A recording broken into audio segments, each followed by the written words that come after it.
Hello everybody, my name is Zach, aka the Weather Gamer, bringing you the Chicago Beartics team or season recap.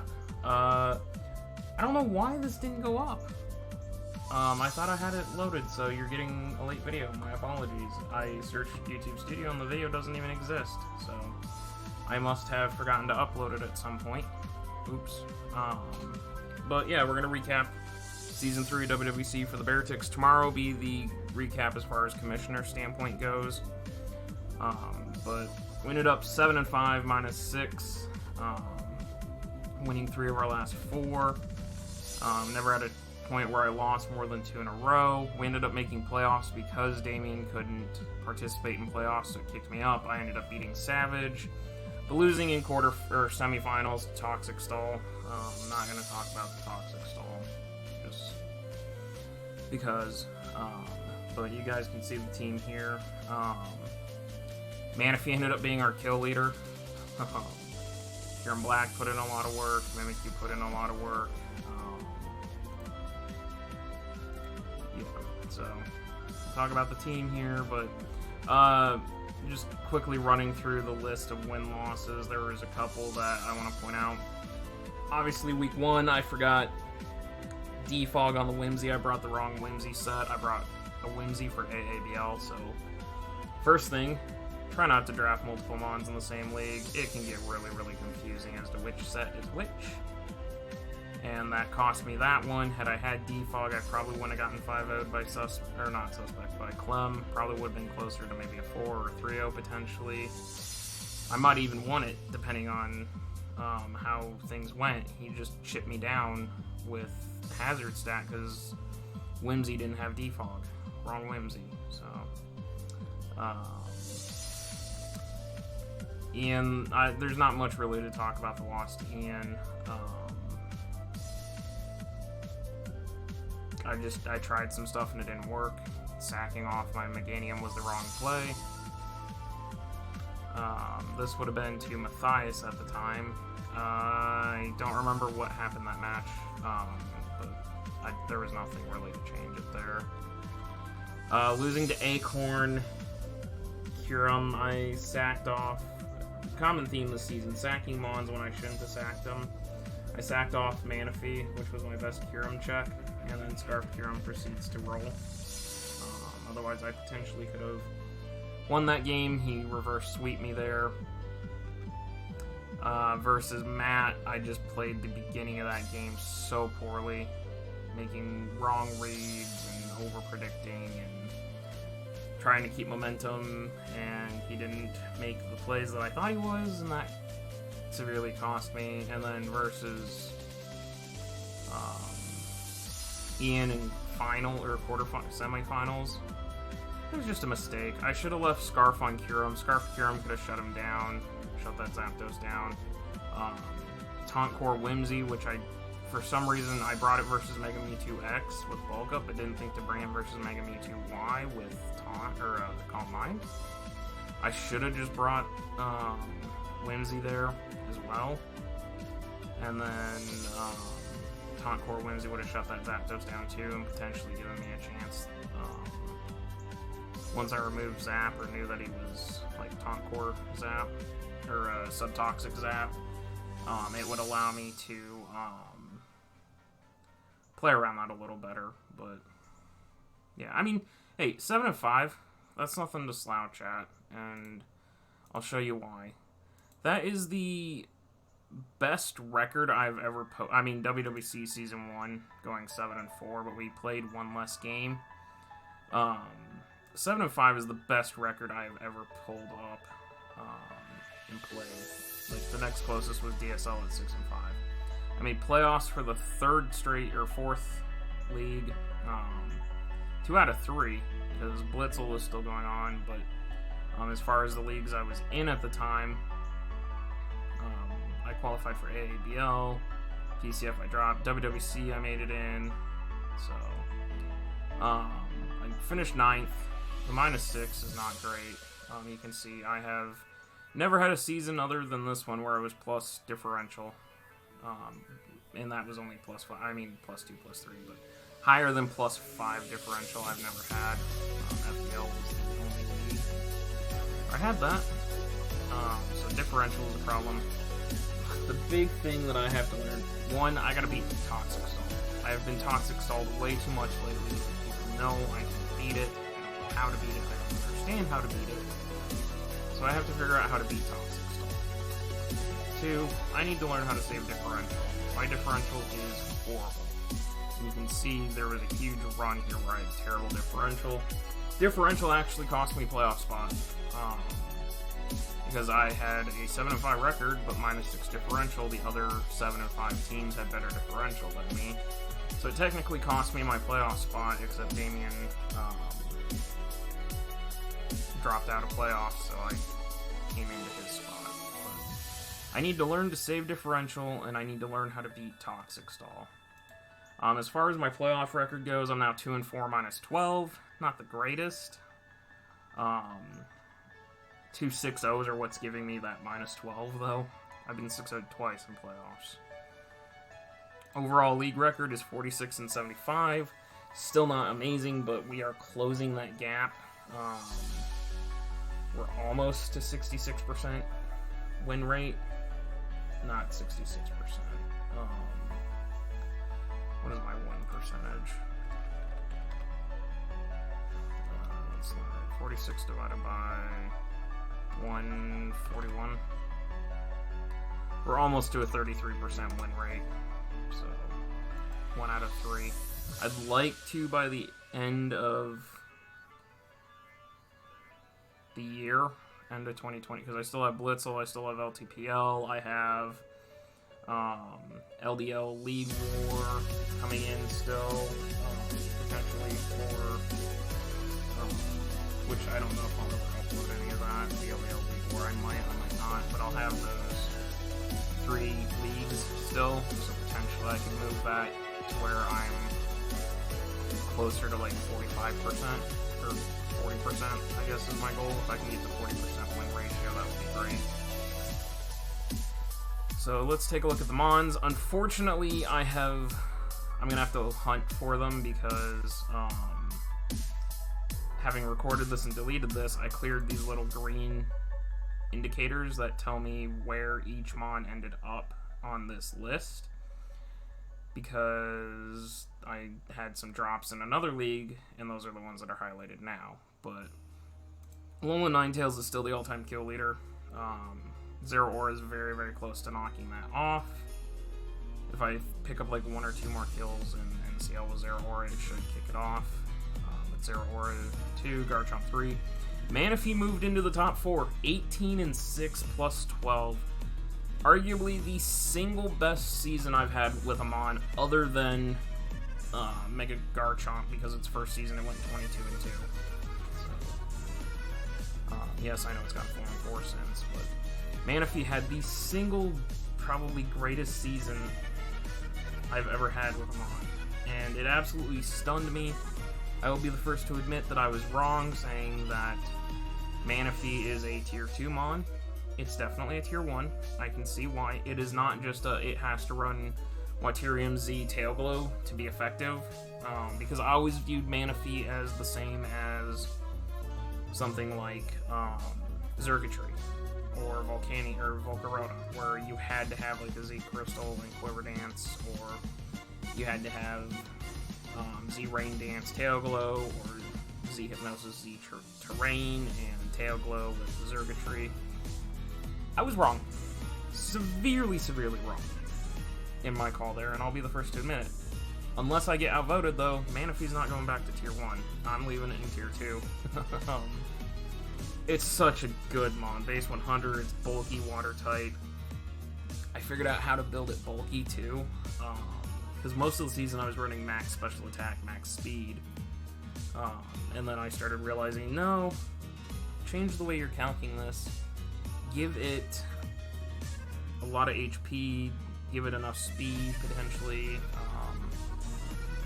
and then see what +3 special attack is, because if you can set up that +3 special attack, or +6 special attack on something, you can pretty well break with little to no investment, which I learned. It was really cool. And I didn't always bring the Z Rain Dance set, which was fun, I did bring like Mono Tail Glow, or Tail Glow 3 attack. I did bring Assault Vest Manaphy at one point, which was really cool.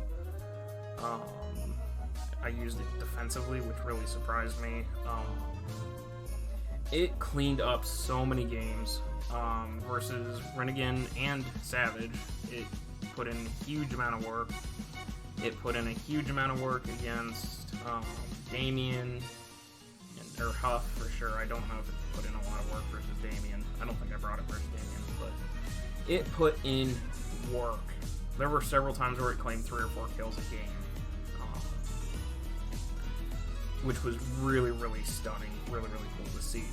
So, Manaphy is definitely a mon that I will be trying again. I love that thing. I have so much fun with it, potentially.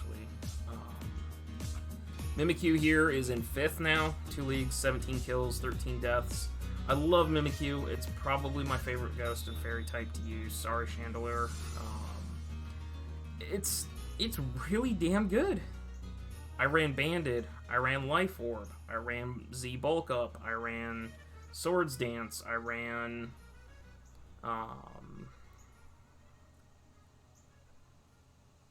Phytinium Z, Fairium Z, Mimikunium Z, Ghostium Z. It's so, and Disguise is such a great ability. It's such a versatile mon. Has so many different sets it can use and be effective. Priority Shadow Sneak. That Disguise came in clutch so many times this season. I actually should pull WWC up again just so I can look at each season's stats, because some of these mons had multiple seasons. But that Disguise actually came in clutch defensively too. If something got out of hand, I'd sack, bring in Mimikyu, and be able to potentially put a huge hit on it, and then Shadow Sneak to clean it up or weaken it in range of something else. So Mimikyu was able to be used somewhat defensively as well. Mimikyu actually having a 10 and 9 kill death ratio. So again, not the greatest. It's not like Manaphy's KD, but for me that's very, very good. I've never had 3 mons go over 10 kills in one season, so it obviously went really, really well for me. And Mimikyu is definitely on that list to try again. Very, very glad it survived into Sword and Shield, so I can get to use it again. Infernape here, the big boy, 14-14 after this and AABO. Actually only went 3 and 6 in this league. I don't know what happened with Infernape. AABL, Infernape went off. Here, it did not. I built it the same way I did in AABL, and I don't know if it's just because I didn't vary the sets enough, or if just the way this team was designed, it wasn't... I don't know. I don't know what happened here with Infernape. Infernape is intriguing. I do want to try it again. It's on the to-do list. But I seriously don't know what happened here. What went wrong? I avoided bringing it a lot. It didn't come... It ended up coming to 6 games total. That includes playoffs. But I don't think it came more than 4 times in regular season. So it definitely was not on my high up bring list. But I don't know. But there it is. It's 7th. Mandibuzz is in the top 10. It's now 8th. Mandibuzz I will not be drafting again for a while, just so everyone is aware. I am tired of using it. I want to try offensive dark types. I want to get a different flying type. I want to do this and that and this and that and this and that. And I've used it in 5 leagues already. It's now creeped up there with Chandelure and Alolan Ninetales. It's time to put the good bird in the bottle, and we'll try something different. It now has 15 kills and 21 deaths overall. That's a lot of kills with a bird. It averages 3 kills a season. That's pretty good. Here it picked up 6 kills. It went 6 and 8, which is where the bulk majority of those kills came from. But it's still really funny to see Mandibuzz have that many kills. And most of those are dragon kills. Mandibuzz in its career now has taken out a Megazard. It's taken out Zygarde. It's taken out Zydoge. It's taken out Megaments. It's taken out... trying to think what else it's taken out a Kyurem Black. It's taken out a Mega Charizard X. It's taken out a Garchomp. It is like the ultimate dragon killer. I love building it as a dragon killer because I Iron Defense, force him to Dragon Dance, and then I kill him with Foul Play. So it's a good mon. I tried using Weak Armor twice this season. That was really, really fun. If I'd pulled that off, I could have killed both those Mega Mewtwo's potentially. So that would have been fun. It's a very good mon. It's a very good defensive mon. It's a very good cleric with hazard removal with U-turn. It suffers severely from 4-move slot syndrome. A lot of times it needs 5 or 6 moves, but it's a very good bird. I do like it. I'm just not going to draft it for a while, but it made it into the top 10 at 8. Kyurem Black here sitting at 12. 11 and 10. Very, very impressed with that. Kyurem Black is really, really fun. I wish it had a physical ice type move, but it's super, super fun. I ran Scarfed, Life Orb, Icium Z, Steelium Z, Groundium Z. I tried a subset. I tried a spec set, mix sets. It's a really fun dragon, and I want to come back and try Kyurem again, just because of how fun it is. And for those of you keeping score at home, Hydreigon here is top 15. I have 1, 2, 3, 4, 5 dragons in the top 15. You can call me the Dragon Master, I guess, because I am incredibly good with dragon types. But yeah, Kyurem Black here is super, super fun, and I'm really, really, really looking forward to using it again. I wish it didn't die so many times, but it did put in a lot of work. Nidoking here in 14th, 11 and 16. It went, where are you, King? Went 4 and 9 here. I don't know what happened with Nidoking. I tried running Scarf, Specs, Life Orb, Physical Special. It just didn't work this season. Last season it didn't particularly work either because it went 7 and 7. I don't plan to draft Nidoking for a while. I want to go explore other ground types anyways, but I don't know. It just didn't work this season. Don't know why, but it just did not work. So Nidoking slides in at 14th there. And I think we have to go quite a ways before we find another member of the team. Mega Metagross right there, down in 33, 5 and 8, minus 3. It's such a powerhouse, but I could not get it to do anything. I tried running the Agility set. I tried running Magnet Rise set, which was really cool. But it just too easily got Will-O-Wisped. Part of that was my own fault for leaving it in on mons that could Will-O-Wisp or Scald. But it just it didn't put in work. I think in someone else's hands it'd be a really great mon. In mine, not so much right now. So, will I come back to Mega Medi? Someday. Soon? No.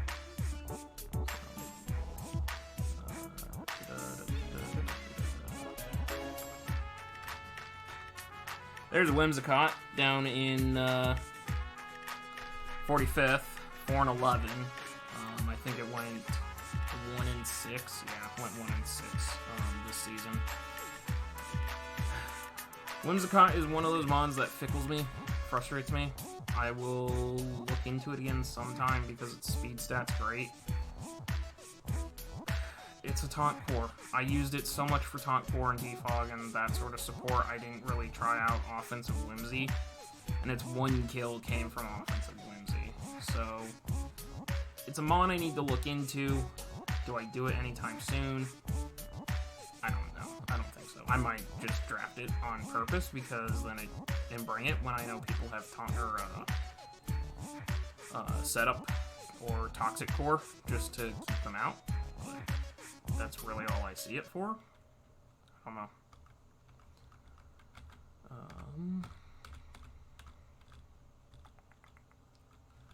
Looking here. This is why when I had them color-coded, it was so much easier.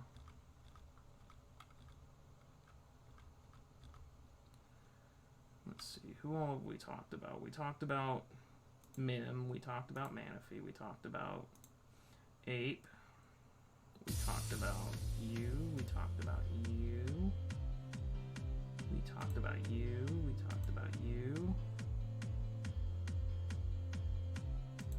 nope, not you, not you, talked about you. Okay, yeah, so the rest of these are down low. So the rest of these are down lower. They're kind of trapped in that one league, one kill situation. Looking for them right now. Yeah, we're starting to get into them.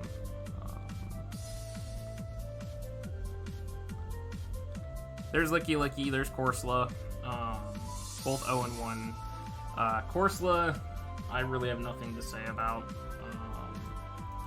at all. It's just, it was there for a low-tier rocker. I brought it to one game, proceeded to do nothing and die. I really have nothing to say. Licky Licky, on the other hand, was rather interesting. I only brought it to one game, and that was week 13 versus Huff.